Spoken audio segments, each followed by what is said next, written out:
Thanks for tuning in to Proline TV for this live NASCAR show as we take a look at another playoff race for 2025, the Hollywood Casino 400 from Kansas. CJ Radoon from rotowire.com joining me as always. How's it going, CJ?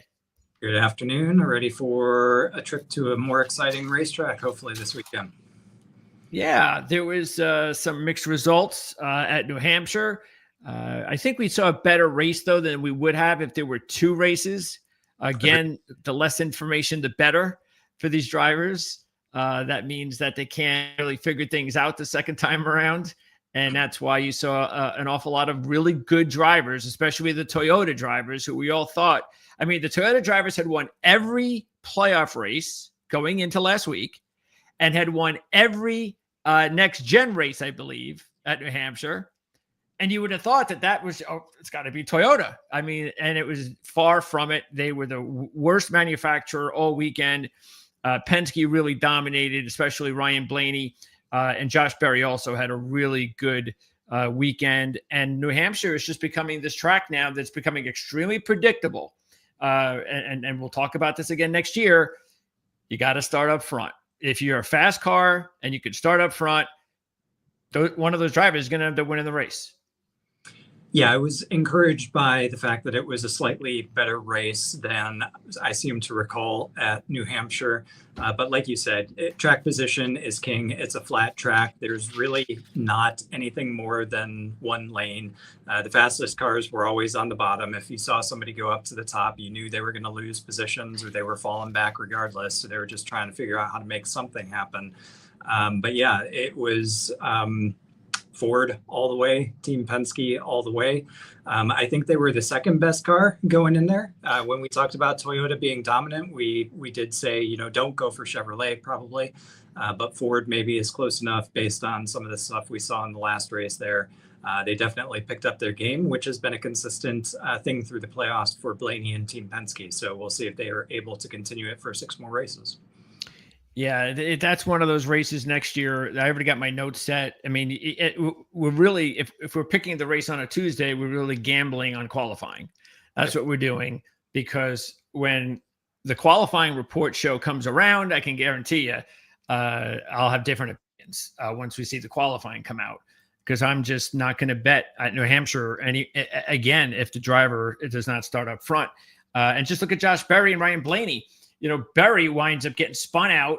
He's like pretty much last on the front lap, on the lead lap, and yet he's able to make his way all the way to second. Blaney had decided to do 2 tires when everyone did 1 for the most part, which put him about 15th or 16th on one restart. Didn't matter. He was able to make his way. So as long as you were one of those top 5 fast cars, you could make your way from pretty much any, which is a good thing for New Hampshire, stuff that we haven't seen before. Absolutely. The biggest mover actually was Chase Elliott, and his Chevrolet came from 27th all the way up to 5th. But if you look at the top 4, all of them started in the top 5, and you had to be around the top 10, top 15 if you wanted to have a chance to be able to make it into the top 10 at the end of the race, or even the top 12 at the end of the race. There were only 2 or 3 guys that came from outside of there to be able to get up there, and those were chase guy or playoff guys, Elliott, Bell, and Larson. So everybody else, behind the 8 ball, and you could probably predict that based on their qualifying position. We definitely will next year. All right, so that was last week, and once again, so Ryan Blaney gets the win. He's moving on. Here's the thing, though, that is interesting about this race, and that is a couple of things I noticed from Denny Hamlin's interview or his show that I watched this week, and you might want to check it out, viewers, if you haven't seen it yet, because there's a lot to go on there. And believe me, the thing that was third most important in my mind was what happened with Gibbs. That's how I think informative it was for a couple of parts. One was the playoff. He says he couldn't disclose everything, but he kind of felt confident that when they make the change for the playoffs, and it might even be next year, that because I think they said something about the fact that Talladega is already scheduled to be like the 3rd to last race of the season. So the interviewer asked Denny, well, if they go to 3 playoff races now with 3 championship races, are you okay with Talladega being part of that? Because it's already in the schedule. And Denny says it is what it is. We'd have to deal with it.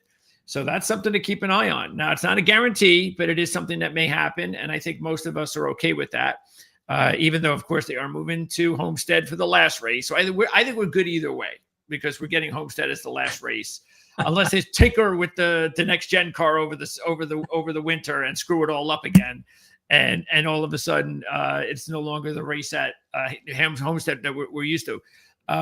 But the other thing that was interesting was, and I think this is obviously a really good point, was how he feels that his team and Toyota could be in a lot of trouble at Phoenix, because there's a good possibility that, because we talked about last week that it's a similar setup situation. Martinsville's the most similar, but hey, you got to take a look at several other tracks like Phoenix. And Denny made that point, said, look, if we got a lot of catching up to do by then. And I don't think we have enough time to do it if the setup in Phoenix is similar to what we just saw at New Hampshire. Absolutely. Another flat track. And if you look at the results from New Hampshire, the highest placing Toyota was Christopher Bell, who was in 6th. And he was one of the strongest car, if not the strongest car at Phoenix earlier this year. So Joe Gibbs, for all the strength that they started the playoffs with, this flat track, they seem to have lost a little bit of ground. Ford certainly stepped up. They have been over the past couple of weeks. But just if you look at flat tracks alone, we talked about going into New Hampshire, how Chevrolet was bad and Hendrick Motorsports wasn't great on most of the flat tracks this season so far anyway either. Yet you had 2 of them finish inside of the top 5 here and 3 of them finish inside of the top 7. So they're definitely stepping up their game on these types of tracks. So it'll be interesting to see how things play out when we get to Phoenix. Probably the temperature is going to be a little bit different. That race goes off into the sunset, whereas I think we had sun all through the day in New Hampshire. I'm not sure exactly what the temperature was, but that could play a factor when we get 6 races from now as well. Let's take a look at the championship futures right now. Of course, Blaney is the favorite. I will say this though, I really am quite surprised that Blaney is only 350. Because I think that this would have been Larson or Hamlin, they'd be 250.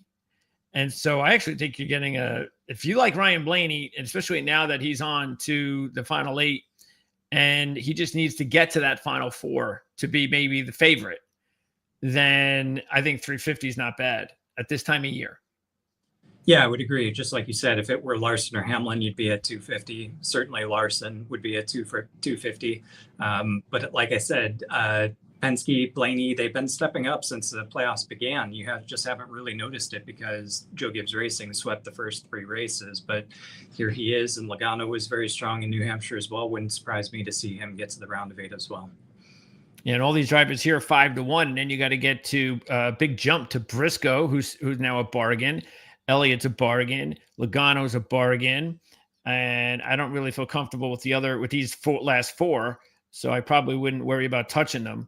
But I have no problem with anyone who wants to maybe just take all 3 of these drivers and hope that one of them wins. I think they all have a shot. Totally agree. And I would still put Chase Briscoe up at the top of that list. I think they've got a couple of weeks to figure out how the Toyotas can step up the game on the flat tracks. Chase Briscoe has been extremely strong. He was strong again in New Hampshire. So no reason to say that he can't continue over the next several races to get there and eventually even win it. Let's talk about Kansas, and let's get into what we're going to be looking forward to this week. As far as the track, it's a 1.5 mile tri-oval, and the most similar track, there's actually a track out there that is the most similar. We don't have to get into 3 or 4. It's Las Vegas, and I think that makes it pretty easy for us because we already have a race at Las Vegas this season. 100% correct. Both tracks have become very exciting. They work really well with this new generation of car, progressive banking, 1.5 mile oval, lots of passes throughout the field and for the lead as well. And you tend to get cautions at these tracks too. Yeah, matter of fact, let's see. This was the Pennzoil 400.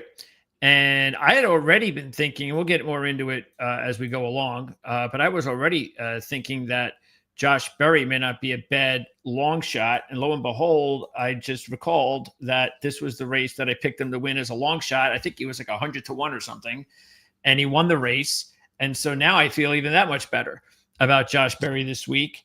Let's see if I can I raise this anymore? Oh, here it is. Hope this doesn't blow up. Okay, good. All right. So here's a weird thing, though. Look at all these weird drivers. Mm-hmm.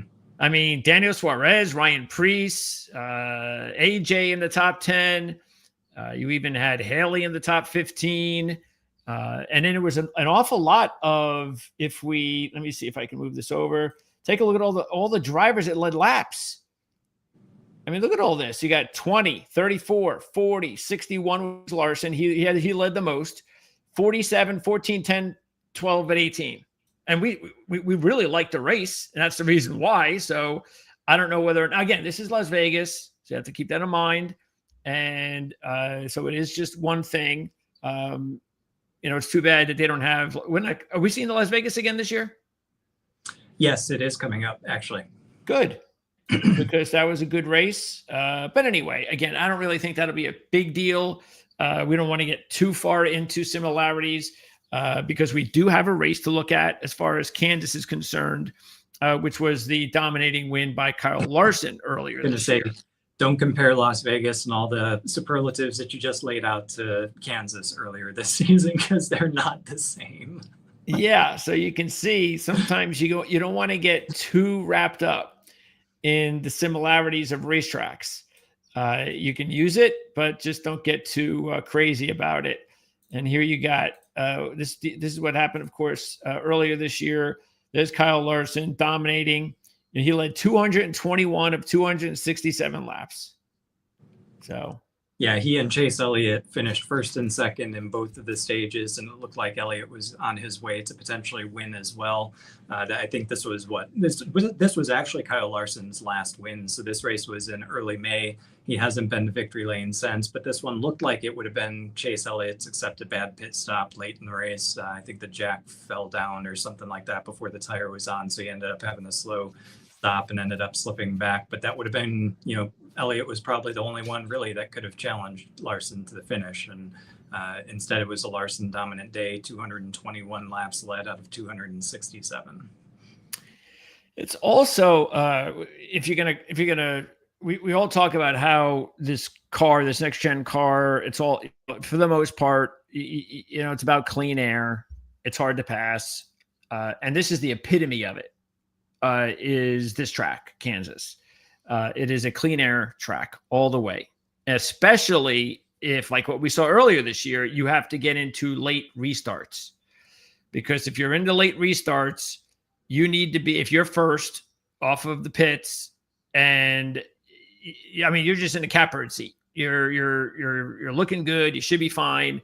And so if you're one of these drivers like a Blaney or other drivers out there that really are good on longer runs, boy, this is a race track that this is a race on Sunday. You do not want any late cautions. You just want the last caution with like 70 to go. Because if you're not going to get that, whoever's out front is going to be in a really good position. Yeah, looking at this race earlier this year, there were only two segments, I guess, of green flags that went over 50 laps.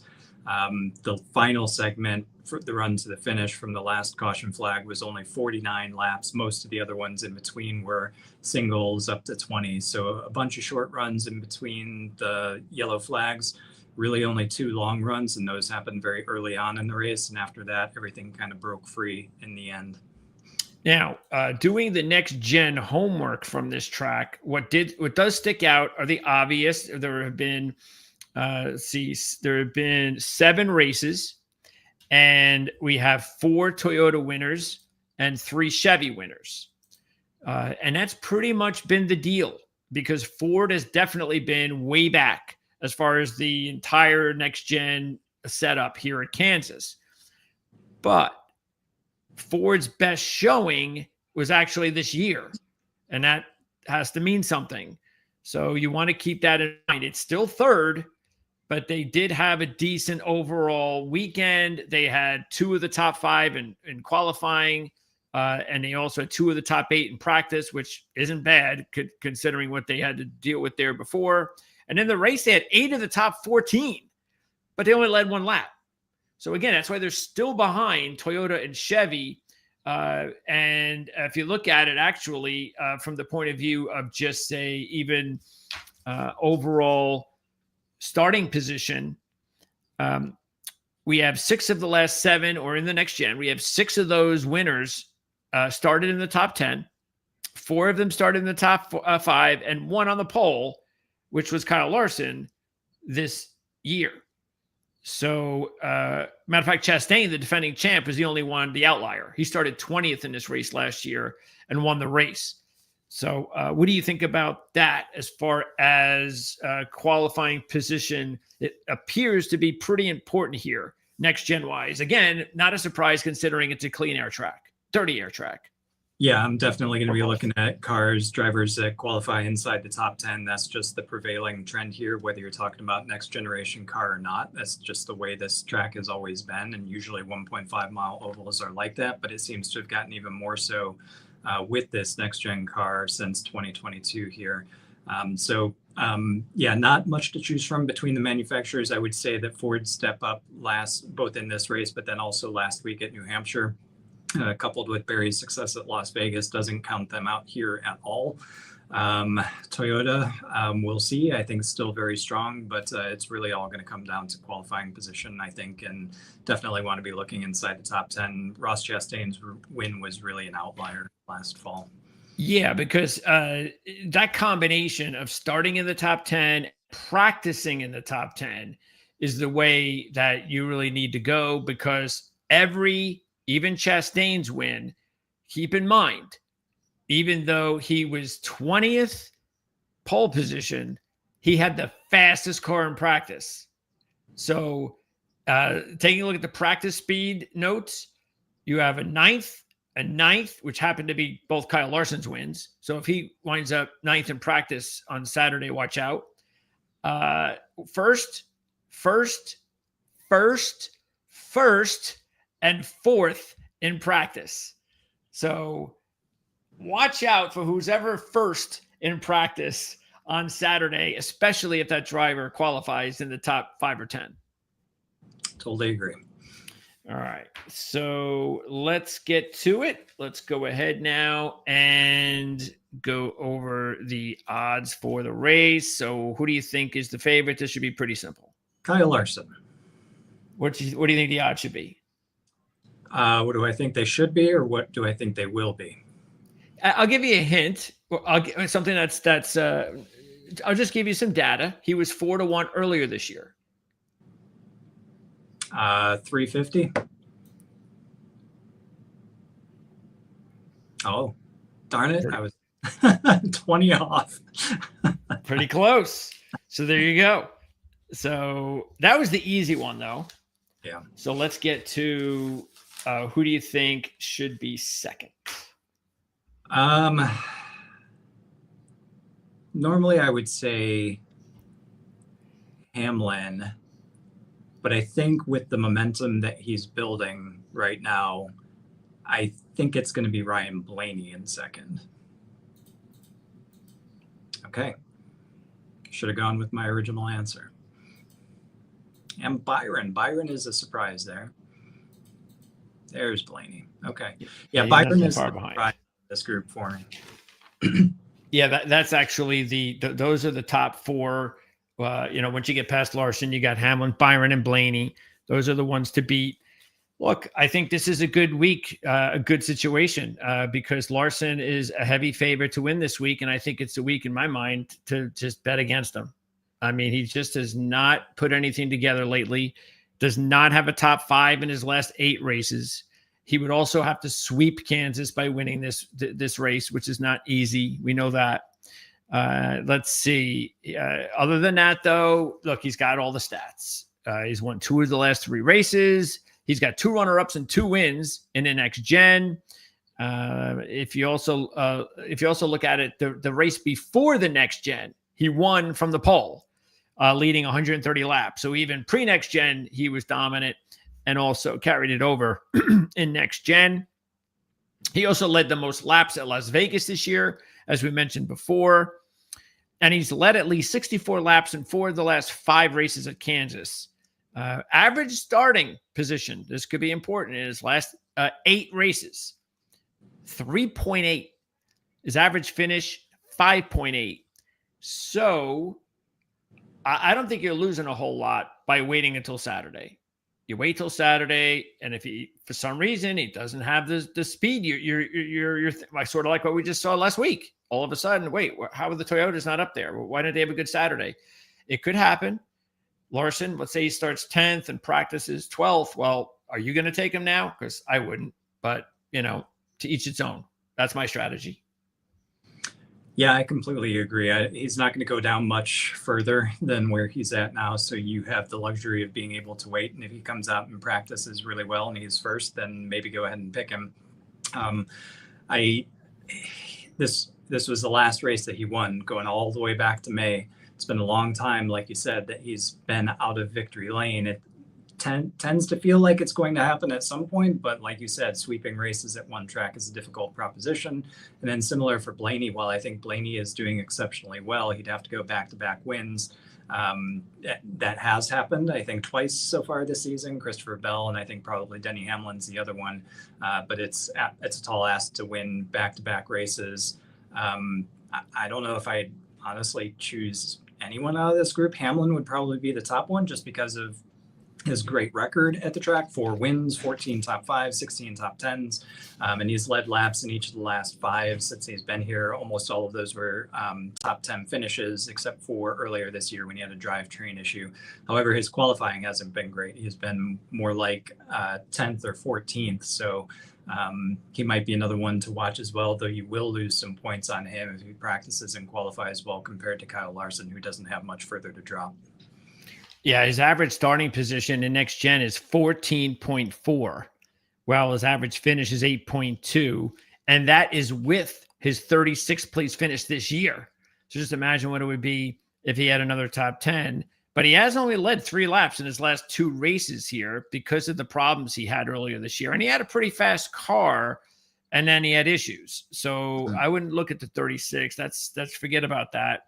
Just look at the average finish, which is really probably somewhere around 4 or 5.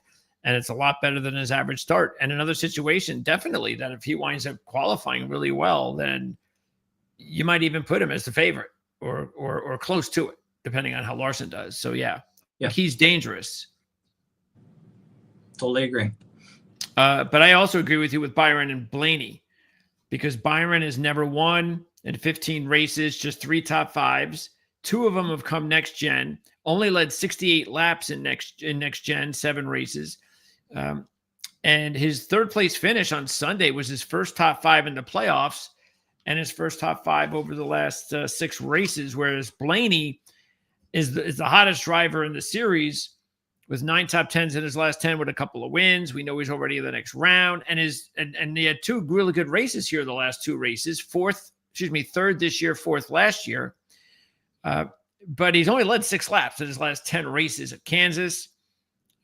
And his average starting position, 13.8 NextGen, with the best starting position of 7th. Bottom line is it's just like we were saying with Larson. I think maybe even more so with Blaney to win back-to-back races. He's already in the next round, and he's not necessarily been great here. He's just been okay at times. It would probably seem like one of those things where I want better than 7-1 odds.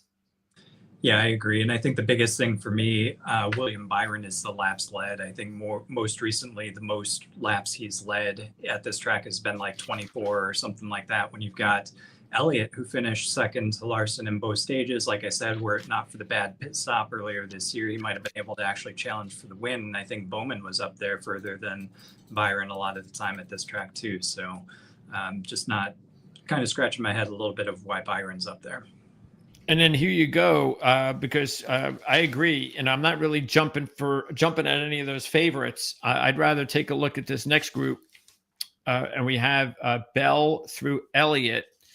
And out of, and the interesting thing is, well, look, actually, all four of these drivers are possible. So that's why you're getting good odds. You could start with Bell. Bell, who's in a nice run right now, his last 3 races, all top 10s and a win. He was also good earlier this year in this race. He's got an average NextGen starting position of 3.2 with 4 poles. Okay, so meaning if you want to take Christopher Bell, you take him now. His average finish is 9.5. He's got an Xfinity win here out of 3 Xfinity races. He led 122 laps in this race last year from the pole, finished 7th. Briscoe, meanwhile, this is going on just a little bit more of projection. He doesn't have a great history, a track record here to go on at all. So that's what that is. But then again, that's the whole idea, especially what we were talking about with stuff like looking at him as a good championship sleeper.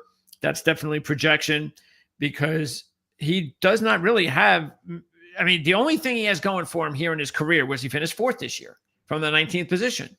But he's never led a lap in 9 races. He does have an Xfinity win when he dominated a race back in 2020.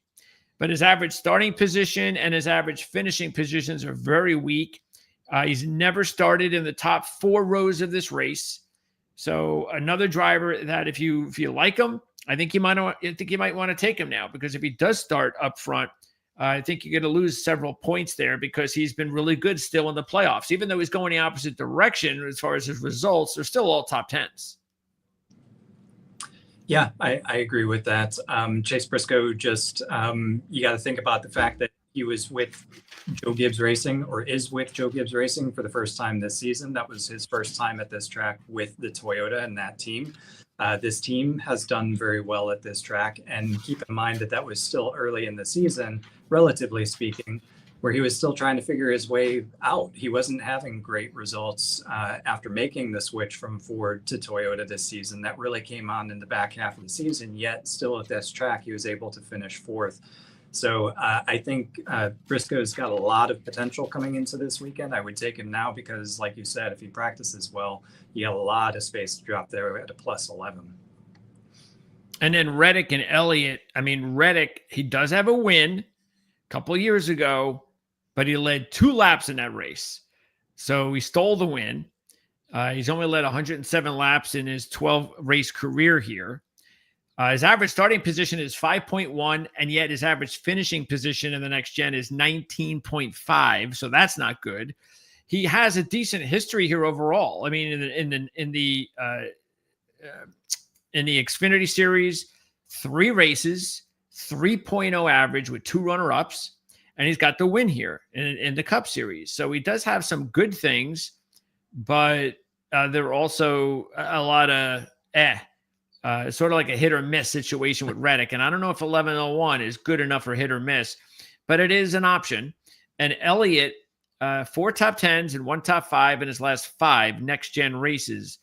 Keeping in mind, he's only had 1 top 5 start in the NextGen over 7 races. So another driver to keep an eye on if he starts up front with qualifying, and not something Elliott's done a lot of lately. I don't recall Chase Elliott having really good Saturdays lately and being, in the top 5.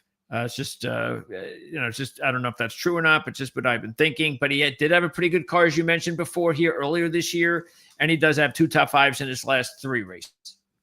Yeah, Tyler Reddick's just too inconsistent, both at this track as well as currently. If you look at everything but Darlington in the playoffs, the last 3 rounds, last 3 races, his best finish was 15th. So, he can be up there. He has been up there at Kansas, but more often than not, it seems like he is a step behind the rest of the competition. Elliott, on the other hand, has 2 top 5s from the last 3 races in comparison. Plus, he had the great car at this track earlier this season. He's been very consistent recently in the next generation car at this track too. So his worst finish was the very first race in this car, which was 29th. And I think we talked a lot about when this car was introduced, certain drivers just needing to come to grips with it and trying to figure out how to run it. And that definitely was Chase Elliott. I remember talking about him quite a bit being in that category. But since then, 11th, 7th, 6th, 3rd, 9th, and then earlier this year, he finished 15th with the pit stop. Like I said, otherwise he probably would have been 2nd or 1st. So Elliott, to me, is a great bargain there at 13. I would go ahead and take him now. Reddick just too inconsistent. I think Briscoe's got potential, and then Bell as well, looking pretty good going into the weekend. With this next group, I think there's only one option here. I would maybe consider Chastain, maybe, because he is the defending champ, and he did show that, again, fastest in practice last year. So but that's the thing with Chastain, because he doesn't have like a ton of great history here. He's been okay in the NextGen, obviously. That's where he really became a competitive driver, of course, in the Cup Series. And you do have that practice speed to go on. So I think it's one of those things where I just want to wait. I know I'll lose some points, but I don't think you'll lose a lot of points with Ross Chastain. So I think if Ross Chastain finished first in practice again and qualified 15th again or something like that, then I still think the odds would be pretty similar. So I just wait if I was you, and then decide then. He was 5th at Vegas, but keep in mind, he hasn't had a top 5. We keep saying this. He hasn't had a top 5 since his win in the Coke 600, and it's getting longer and longer because we keep saying that. Joey Logano, though, I think he's the easiest one to go with here. The only negative is Ford. That's it. But again, they were a lot better this year. He's got 3 wins in his career here. Only one top 5, though. This has a lot to do with NextGen. Only one top 5 since his 2020 win, leading a combined 36 laps during that time span. He was 9th this year from the 5th position, so that's good. And in his last 3 races, I mean, this is as consistent as he's been all season. 3 straight top 5s, 4th, 5th, and 5th. And he was also pretty good earlier this year, as I said, with that 9th place finish. So I think he's definitely one of the better sleepers, if you want to call it, at this level. And the only driver I would really seriously consider in this group. I agree. Logano, just based on how well he raced last year. And again, like we talked about before, this was earlier in the season, relatively speaking. And Logano was showing speed earlier in the season. He just wasn't getting the luck to go along with the finishes. He's qualified 5th here in each of the last 2 races. And like you said, he finished 9th earlier this year. Did lead a lap. So I think he's definitely the one to choose. I wonder about Bubba Wallace. He's a former winner here. But the consistency that we talked about several times heading into the playoffs and starting the playoffs seems to have left him now. He's got 2 finishes outside the top 25 back-to-back here. 3 finishes outside of the top 25 over the last 5 races. So that consistency just at the time that they were building it seems to have left them just as quickly. Chastain may be in the conversation just because of how he was able to win this race last year. Kyle Busch definitely out of the equation, but like you said, the only one worth a serious consideration today is probably Logano. Yeah, I mean, Kyle's season's done. It's been done for a month or so. It's just it's sad to keep turning on qualifying and practice each week. And he's with the weak group and he still can't even finish in the top 10 with the weak group. So I don't know what's going on over there. It's just not good. You would think that they'd want to do something to get ready for next year, but it's not happening. It's almost like they've completely given up. They did announce already that his crew chief is going to Trackhouse next year to be Connor Zilich's crew chief. So team already making some changes there. Again, that's not till the end of the season, though. So they're going to be riding out the package that they've got until the end of the year. And getting back to your point about Logano and how he looked earlier this year, keep this in mind. When he was 9th at Kansas and he had a good run that week, the previous week, he had won his only race of the year at Texas. So he came off the win, which was only his first top 5 of the year at that point. So he wins Texas, follows that up with a good showing at Kansas, finishing 9th. A couple of starts later, finishes 4th. That was, I believe, over in Nashville.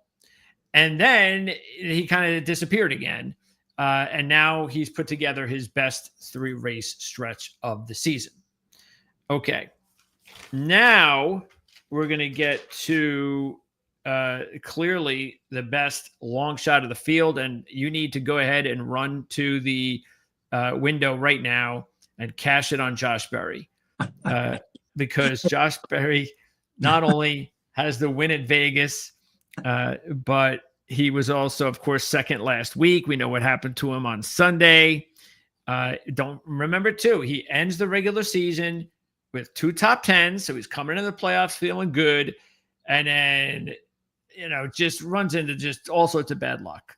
And so whatever the case is, that round was over. The new round starts, and he's just off to a good start. And he's only had 1 top 10 at this track. It happened this year when he finished 6th, and he started 38th, which I think might have been last. So get Josh Berry now before you lose even just 8 points, because I think you're going to lose, maybe a few points a day if you don't get to Josh Berry fast. I want to say that he was moved to the back of the field for unapproved adjustments, but it was in fact 38th out of 38 cars. He was the biggest mover of the race to move that far forward. He just could not be held back. And obviously you saw that come to the fore at Las Vegas as well. So I think Berry is a fantastic long shot, definitely the best one. I think a close second might actually even be Alex Bowman down at the bottom of the screen here. He's finished 11th or better in every race since the fall race of 2021 at Kansas. If you just look at the NextGen races, he hasn't finished lower than 10th. He finished 5th earlier this year. He's led a handful of laps in each of the last 2. I wonder why Bowman's back there. My only concern with Bowman is that he's got 2 teammates that are in the playoffs and looking to advance. So if there's a position to be had by one of them with Bowman being in front, you think he's going to end up giving it up or letting them by a little bit easier. So maybe he's not there for the win, but I think Alex Bowman is a pretty good long shot as well here compared to definitely Berry the best, but compared to the rest, Bowman maybe second there. Yeah, and while Bowman might be willing to give up spots, unlike Ty Gibbs at certain parts of the race, one position he will not give up is first. Exactly right. Because this is not F1. Exactly So, right. Yeah. He's got to be there at the end, but if he is there at the end, I think he's going to be hard to beat for sure. Yeah, because but as the stats say, in 6 races in NextGen, average finish 6.8, average start 14.1. So that's exactly what you want to hear. Because it tells you that he is one of these drivers that does not need to necessarily start really up close. But then again, if he does, then maybe that's the last part that he needs to win a race here, because he has 4 top 5s. And he also was 7th at Las Vegas and was pretty solid with that 5th place finish, starting 21st earlier this year. Buescher, I'm thinking too, is not the worst idea for a long shot. 8th this year from the 2nd position. And last year he finished 11th and 2nd and did not qualify in the top 10 in either race. Matter of fact, led 53 laps in one of the races last year. So he's actually been pretty good here lately, and you're getting a big number. It's just that he's in the same bracket as 2 drivers who are just better options, Berry and Bowman. Yeah, about half his starts at this track wind up with top 15 finishes, and that's regardless of what team he's with, what type of car he's driving, et cetera, et cetera. He's driven both Ford and Chevrolets here, and the results are all the time for Buescher. So he's not bad at this track by any stretch of the imagination. In the last 3 races, he hasn't finished lower than 11th. And he started on the front row and finished 8th earlier this year, but wasn't able to lead a lap. But if you do go back to 2024, he led 53 laps. So again, not a terrible idea. Definitely somebody that is probably going to be priced relatively lowly in fantasy land. So you might want to take him on your fantasy rosters going into this weekend. All right. And as far as the rest of the field, I mean, the only ones that stick out to me, Hocevar does have 7 top 15s in his last 9 races this year. including 4 top 10s, but he hasn't shown anything on this track yet. But he's also never started anywhere near the front. So watch out for Hocevar if he has a good qualifying run. I might really look at him as a long shot on Saturday when we talk, if he has a good day. And you are getting 40-1. Cindric hasn't had a top 5 since his Talladega win. This is not a good track for him. Priest was 3rd at Las Vegas and 7th at this track this year from the 30th position. It was his best finish. So, you got a couple of potential options there. And other than that, I don't really see anything else. I mean, John Hunter Nemechek was 10th this year. That's his best finish here in 5 Cup races. Suarez was 2nd in Las Vegas, but that's Las Vegas, not Kansas. And he hasn't shown anything since, it's been a while. And that's about it. I don't really see any of the long shots that are worth throwing your money away on. So what about you? What do you think about all these potential long shots starting with Gibbs and Hocevar? I would probably stop it at Priest, to be honest with you. I wouldn't go much further. Gibbs has shown pace here, so he's been able to qualify well. He's only got 1 top finish, which is a 5th place finish in this race. Last year, he started on the front row. We'll see how things play out with him and Hamlin. I think they'll resolve that internally, though, before we get to the track, and they're probably not going to talk about it for the rest of the season, if ever again, if they can help it. But I think Priest probably would be as low as I go. Definitely don't talk about Austin Cindric. This is a terrible place for him, but Priest does have some pretty good results just coming recently with the place finish earlier this year. Okay, it's time for our picks. Do I go first? I cannot remember. Yeah, because you took Briscoe last week. Okay, yes, then you are first. Okay. All right. So, it's going to be between Briscoe and Bell. So I am going, where are they? Briscoe and Bell. I'll go ahead and take Bell. All right. I'm going to go ahead and take the same top pick that I had earlier this year. Hope he doesn't have drivetrain issues this time, and go with Denny Hamlin. Okay. Let's see. Now the question, where are we? At the 40 mark. Yeah, I guess I guess I'll just go ahead and go with Josh Berry then. I will take Elliott. Not too far down the order, but really strong earlier this year. Hopefully he can have things going his way, make his way through. And then it would be Bowman, Buescher, Hocevar, Priest. I guess I'll take Bowman. You make it very hard for me. Bowman was going to be my choice.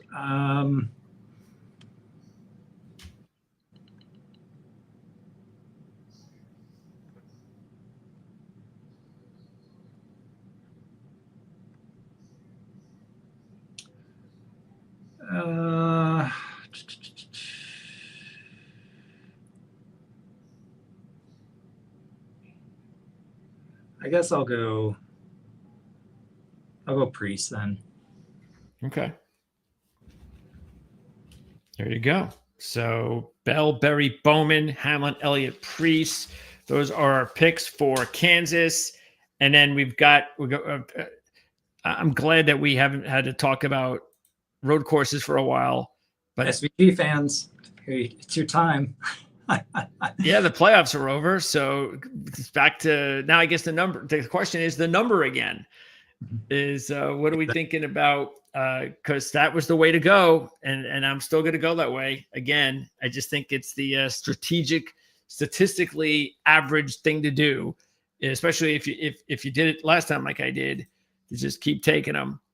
P-Man says he's going to go with Byron this week. So that's a little bit surprising. Brave. Good for you. Yeah. I mean, he is coming off a third, and you do have to wonder because we like Byron an awful lot as a championship 4 driver because he's been there, he's consistent, and maybe what that finish last week was exactly what he needed to kind of just get going now because it's now or never at this point. Yeah, I was going to say, if I can see 2 weeks of that turnaround that we saw last week, then I'll be back in the Byron camp for sure. I do think that he's capable of getting to the top 4. He always comes with the best game possible when we're in the playoffs. So there's more to come from him yet. And maybe what we saw last week is the start of it.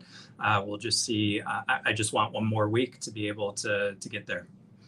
And so we got Roval next week, and F1 returns next week. F1 will be back next week, yes. And then after the Roval, we do go to Las Vegas. So another similar 1.5 mile track, which produces great races. At least it did this year. So that's good to know. Roval and then Las Vegas and then Talladega. So really, if you look at it, I don't know. I hope we don't have to endure another easy win this week because if we do, it might be a painful couple of weeks. Before we get to Vegas and Talladega. But at least we got that. At least we got Vegas and Talladega. And again, it was the first time I realized, I didn't even realize that even this year that Talladega is a playoff race this far into the playoffs. They're going to start actually, is it, what race is that in the series of 3s? That's the first race of the last round. It will be... No, second race. Third round. Of the third round, okay. Yes. So the cutoff race is going to be Martinsville. Basically, you're going to want to get the job done at Las Vegas. Otherwise, you got to tackle Talladega and Martinsville to get into the Final Four.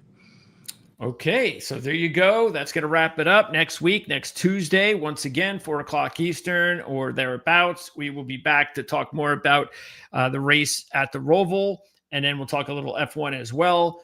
Keep in mind, I will be here, I believe it's 3 o'clock-ish on Saturday for the, so I believe they get out there right around 1 o'clock on Saturday at Kansas for practice and qualifying. So we'll let you know what we think about that when we returned. Also, check out for Kevin's video pick of the week, including his matchups of the week.